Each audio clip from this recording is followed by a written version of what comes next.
लाडकी बहीण योजनेच्या लाखो लाभार्थी महिलांसाठी आजची अपडेट खूप महत्त्वाची ठरू शकते, कारण गेल्या काही तासांपासून एका चर्चेला वेग आला आहे. जुलैचा हप्ता, ऑगस्टचा हप्ता आणि सणासुदीच्या पार्श्वभूमीवर सरकार काही मोठा निर्णय घेणार का? रक्षाबंधनच्या पूर्वी खात्यात पैसे येणार का? की 15 ऑगस्टच्या आसपास काही मोठी घोषणा होणार? आणि सर्वात महत्त्वाचं म्हणजे सोशल मीडियावर व्हायरल होत असलेल्या ₹3000च्या चर्चेमागचं खरं कारण काय? या सर्व प्रश्नांची माहिती आपण या व्हिडिओमध्ये जाणून घेणार आहोत, त्यामुळे व्हिडिओ शेवटपर्यंत नक्की पहा.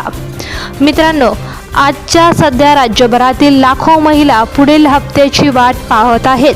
दरम्यान सोशल मीडियावर अनेक ठिकाणी ₹3000 या आकड्याची जोरदार चर्चा सुरू आहे.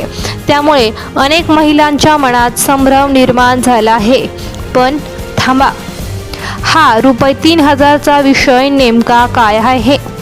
तो खरोखर निश्चित झाला आहे का, की फक्त चर्चाच सुरू आहे?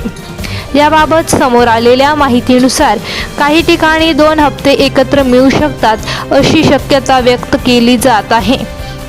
मात्र याबाबत राज्य सरकारकडून अद्याप कोणतीही अधिकृत घोषणा करण्यात आलेली नाही. त्यामुळे ₹3000 मिळणारच असा कोणताही दावा सध्या करता येत नाही. आता दुसरा मोठा प्रश्न, हप्ता नेमका कधी मिळू शकतो? रक्षाबंधन आणि स्वातंत्र्य दिन जवळ आल्यामुळे अनेक लाभार्थ्यांना अपेक्षा आहे की सरकार सणासुदीपूर्व पैसे जमा करण्याचा निर्णय घेऊ शकते.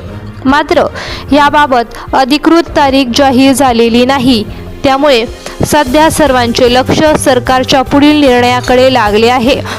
सरकारकडून अधिकृत अपडेट येताच त्याची माहिती आम्ही सर्वप्रथम आधी तुमच्यापर्यंत पोहोचवू.